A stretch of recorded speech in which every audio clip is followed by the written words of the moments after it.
I'm Dr. Owen Anderson, and we're going to talk today about reason and anxiety.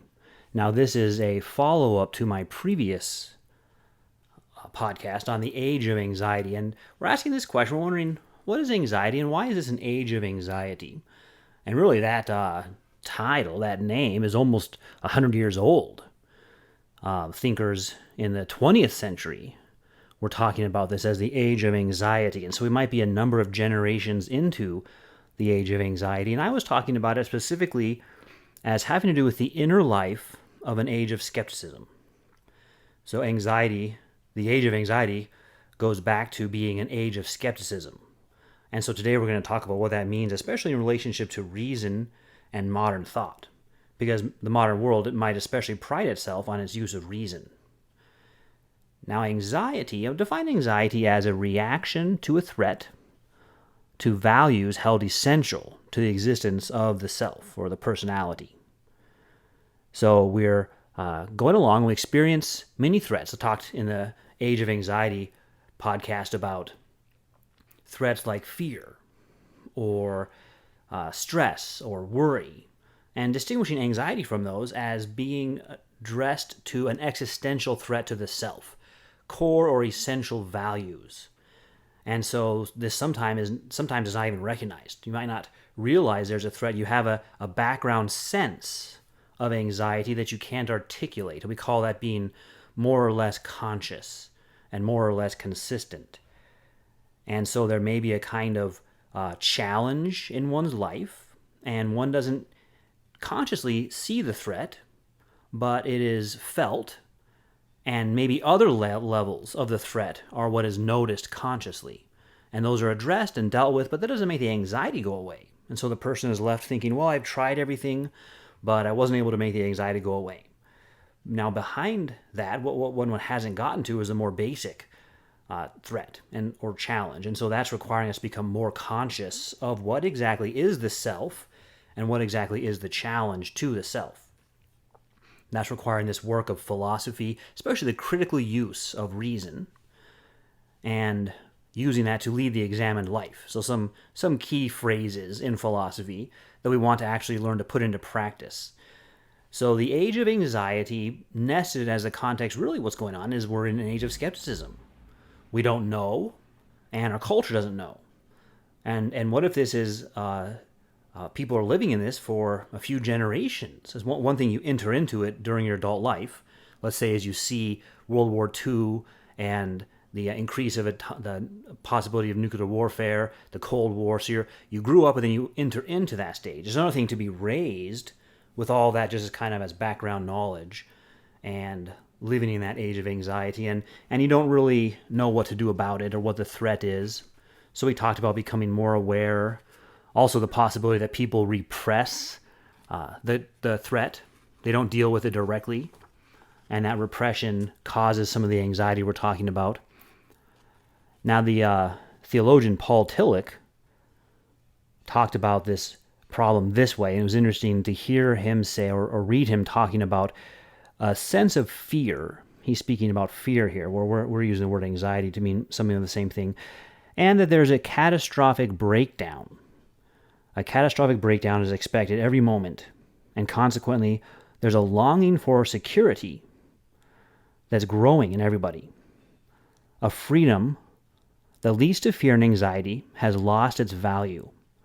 So being offered freedom, but that freedom doesn't actually provide security, it provides anxiety or produces anxiety. And so it's not seen of any value. And there's nothing on which to build, he said. Everything is without a foundation. And that stood out to me. Everything is without a foundation. There's nothing on which to build. That's describing the age of skepticism, but then that internal life of the age of anxiety also. And so the modern world would claim to have found the foundation on which to build, and that foundation was tested. Challenges or threats were brought up to it, let's say from the Renaissance to the end of World War II. And those show that the foundation was not secure. It didn't actually provide knowledge and certainty. In fact, what happens is that sometimes people say knowledge and certainty are too high of standards. And they're saying that in the context of what they had held to as being shown to be insufficient, incomplete, not giving them knowledge. And so they conclude those aren't really what we want anyway. And they'll settle for something less, but that doesn't actually solve the problem. The problem is still there. We don't have certainty. We might redefine knowledge as something other than giving us certainty or giving us understanding is a better phrase. And then we live life out like that and say, well, no one really knows. No one has certainty. It's impossible. It's too high a standard. Well, that's exactly the attitude of the age of skepticism. And it produces that widespread feeling, even if maybe there's a given individual who says, well, I've found peace with uncertainty. The widespread feeling is we don't have a foundation on which to build. What do we build for going into the future that is lasting, permanent? On what can we build that will have those features? And Tillich is pointing out at the beginning of the age of anxiety how that isn't there. And the consequence is felt by everybody. Or it could be put this way by another thinker, where no one can find an answer, he only finds fear. There are no answers, and an entire generation has to live with that and then raise another generation living underneath that. And the only answers are maybe fideism. Someone says, well, we have to believe something. We need something certain, so let's all accept this. And they might produce something. And let's say it's the Bible. Someone says, look, we all have to believe in something, and we have here a word from God. And that's what we will build on. And that can sound very attractive and very pious. And this is not to say that anything in the Bible isn't true. But to propose it as the foundation, it's also been questioned and doubted. And there are other foundational texts that other religions offer. So how do we know which one to use? I'm not saying we can't. I'm saying those questions have to be answered. And they have to be answered in a non-circular way. You can't say, well, we need to believe the Bible because it's God's word, and those other ones aren't God's word. Well, that assumes to be doing what you need to prove. Or to say, we need God for truth itself. Well, you'd have to give an argument to show that. What connection is there between God and truth? And as soon as you've done that, you're relying on arguments, not just on God. So I'm using that to illustrate, not to make a point about the Bible or any other religious text, but to illustrate the point, which is that in an age of skepticism and the occurring age of anxiety, people might turn to fideism. They might turn to putting something forward as that foundation, but it isn't.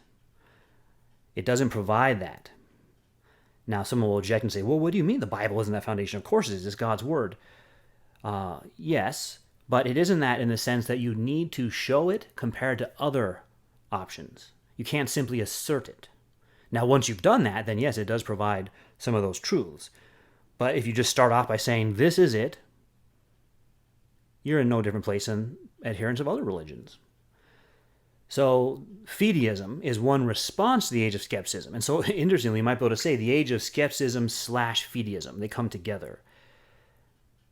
And they produce that age of anxiety where there are no answers, there's only fear, and there is no foundation on which one can build. And in light of that, everything seems to have lost its values. So what do we do? What's the response? Well, what we want is we want to be able to turn to certain things. Not specific things, I mean certain things. Things that are certain, things that can provide a foundation on which to build. What will those be? The answer can't be, well, let's give up on certainty altogether. The answer is, well, we have to do something else. Obviously, we haven't been doing well. We haven't gotten to it. So now one answer will be, look, the modern world was all about reason. And it failed. And so we need to re-enchant the world by going back to a pre-reason or pre-rational conception of the world. So let's talk a little bit about that. And I'm going to use some broad historical categories here.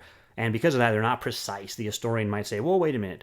Let's nuance this a little bit. And I agree. But because of this context, we're just going to use some broad categories and think about how reason has been used in the modern world. We'll begin with the Renaissance, and we'll talk about how the Renaissance looked to a unifying concept of reason. And it produced a kind of cultural change, so we can speak about the age of the Renaissance and what came after that as building on the Renaissance. And it was looking toward confidence in the power of reason, human reason, autonomous reason. I use those on purpose because they're said that way sometimes in response to Renaissance reason, say human reason or human reasoning or autonomous reason. Instead, what I'm going to do to clarify it a little bit is I'm going to use the phrase mathematical reasoning. And that'll, using that phrase now, it'll become clear why I'm using it as we begin to talk about the Renaissance. But what happened then? And that'll also help clarify how we came short in identifying reason. And because we came short in identifying reason, we ended in skepticism, and then we blame reason, which produces a big problem, because then we think we can't turn to reason anymore. But it's really not reason we're talking about. We've misidentified it. So mathematical reason or mathematical reasoning. And the Renaissance begins a turn away from superstition, where people were governed by fears of devils and demons in the world, sorcerers and magic, omens and hexes that could be put on you. And reason began to show how those aren't the case. The heavenly bodies are governed by mathematical laws. They're not personal beings who are doing things to signify the future or decree fate. They're material orbs that are obeying mathematical laws, that the early modern scientists worked out those laws. And things in nature aren't happening because of demons in nature or souls in the stream or the trees. They're happening based on observable laws that we can understand and repeat. So things fall not because of a spirit in them, but because of mass and the masses of things around them, and we can work out what gravity is, and we can figure out why things fall or why motion happens. And we can record motion. We can learn the math of calculus and projectiles, and we can think about how things move and predict them with math. And so mathematical reasoning. Now, sometimes René Descartes is used as the first modern philosopher and kind of as a boogeyman who started this all off. And again, that's a broad category. I don't know that I would want to put it there, but let's use Descartes as an example and of mathematical thinking. And he is a dualist, meaning he believes that both mind or spirit, the thinker, exists, and matter exists. They both exist. And matter does what it does independent of the mind, so that the Cartesians critiqued any use of what they called occult forces that weren't reducible to matter and number. So that was what they called, for example, Newton's gravity, a kind of occult force. What exactly is this gravity that you're talking about? You can describe it mathematically. That's what Newton said. He said, look, I can describe it mathematically. I'm not going to explain what it is. And he gave some suggestions of what it could be. But ultimately, here's a mathematical formula that explains it. And the Cartesians wanted to have an explanation of the stuff of motion, the material of motion, and work out how causation works. Matter causes matter. And then that would raise questions about, okay, well, then where does mind fit in? How does my mind fit into the world? And are they just made to be parallel, and my mind has a thought and the world moves, but it's not because my mind caused the world? So problems came up in the modern world, and thinking about how does mind and matter, how do they interrelate? And part of that would be to ultimately say maybe there is no mind. There's just the brain. We really don't need to appeal to something non-material. There's only the material world because of those problems. Adding in the mental doesn't help with gravity or the motion of bodies or explaining how to build a bridge. Of course, other problems come up with the mental. When we try to reduce it to the physical, the reality of the mind persists.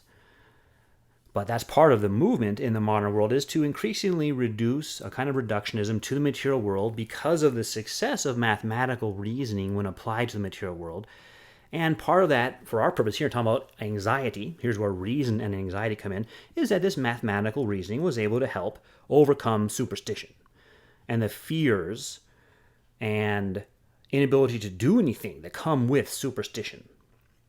If you believe those things, it will keep your culture frozen and you won't be able to make advances. And instead, you're freed from fate connected to the stars. You're freed from magical rituals that you think will harm you or inhibit you. You're freed from demons being in the material world or behind sicknesses. And instead, you're able to begin to study germ theory or begin to study how the body works mechanically and diagram it and think of what the heart is, what the brain is, what the liver is, begin to learn chemicals, begin to learn the physical laws of chemicals. So all of this, right, part of science, part of the modern world, going back to this idea in the Renaissance of discovering mathematical reasoning. Mathematical reason. Sometimes it's called autonomous reason because what's being asserted is that this is the ability for humans to reason apart from divine revelation. And I haven't called it that in our context here on purpose because it could be that humans are discovering another important aspect of divine revelation, specifically general revelation, and that the medieval world may have been mostly characterized by authoritarian appeals to scriptures or church authority as the source of special revelation. But the Renaissance begins, you could either call it a new thing or a return to, a rebirth, a renaissance of what humans had been doing before, which is an investigation of the natural world by reason, by the light of nature.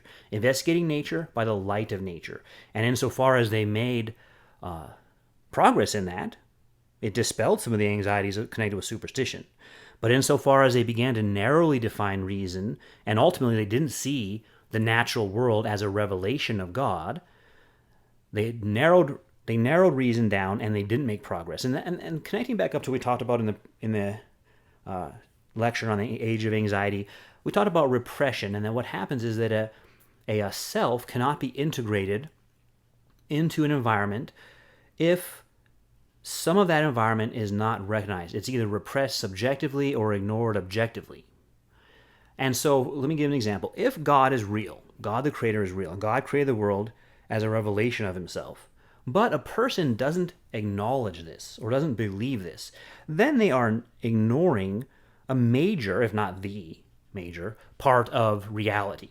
And in doing that, they can't be completely integrated into their society or into their environment, I meant. They don't have integrity in that sense of being consistently affirming what is real. And that will produce minimally skepticism. Some individuals might make themselves impervious to the subjective anxiety by simply cutting that off, a kind of repression and neglect of it. But others will feel it and will express what we see characters in fiction expressing, like Raskolnikov in Crime and Punishment.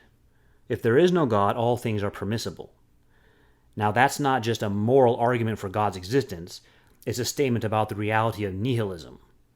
If there is no metaphysical absolute, if all is one, in this case, if all is matter, then nothing matters. Nothing has meaning. And so we see some characters and some philosophers more sensitive to that than others, but the objective reality is that they're right, whether or not we feel it ourselves or not.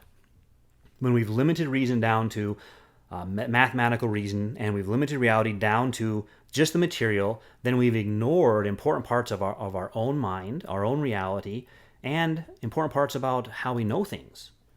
And that repression will cause the kind of anxiety we've been studying in these talks.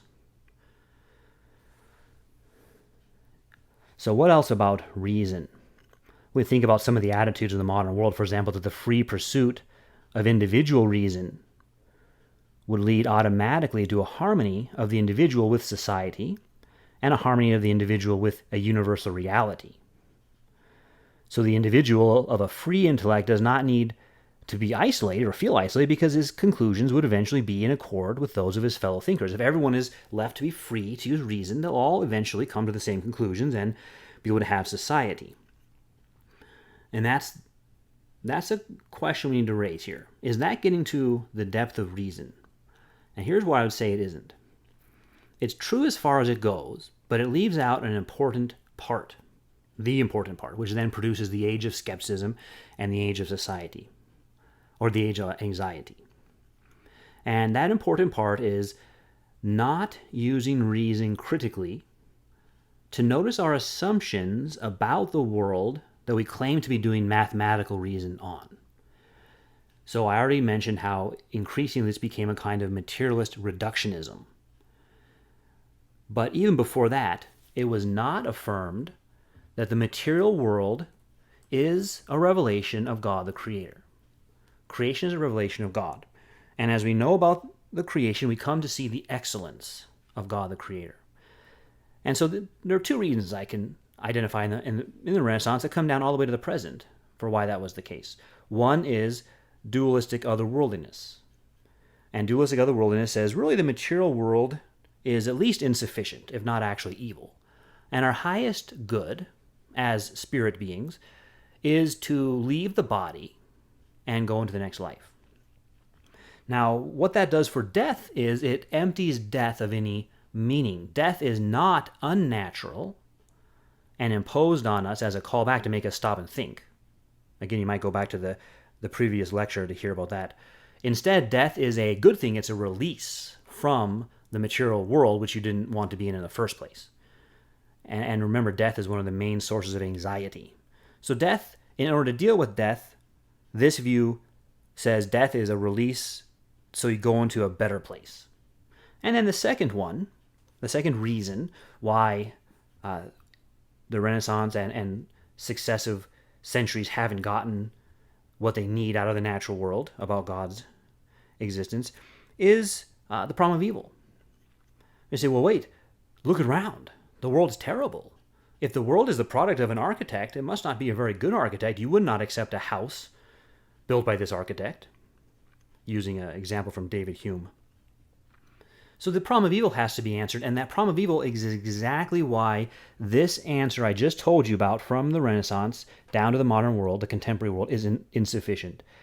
That the free pursuit of individual reason would lead automatically to a harmony within the self and between the self and others in society. Say, no, that absolutely fails.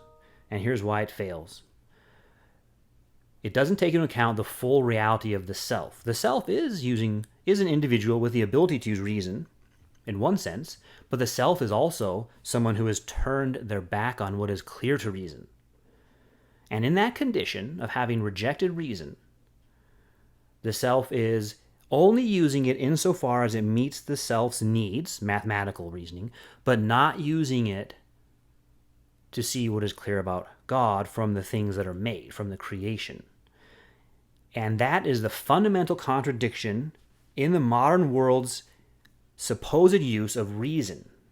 And remember, those kind of contradictions within the self are what produces anxiety. Ultimately, that's what comes to the surface. That contradiction is what comes to the surface in the modern world. Let's say it begins in the 20th century, late 19th, early 20th century. There's a realization of this age of anxiety. And that's what had to come to the surface because it can't be repressed anymore. It can't be put aside. There's a fundamental contradiction in the modern world's approach to reason. Now, there are different answers to what to do. Some might say, well, yes, that's why we turn our back on reason. It failed. And I've said, no, you have to use reason. You haven't identified it correctly. You've only identified it partially as what we might call, I've called it mathematical reasoning or constructive reason.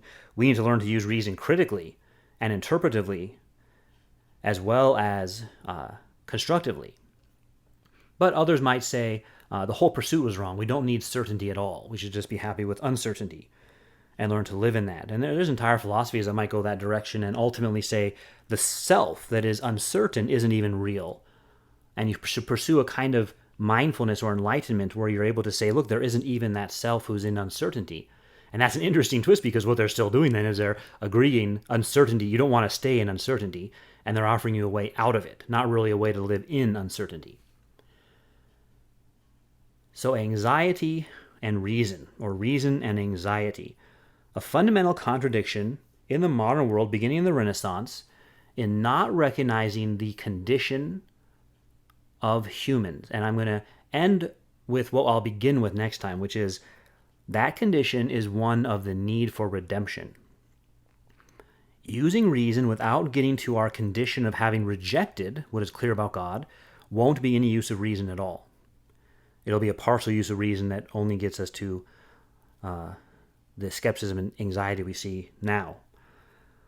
The human condition is having rejected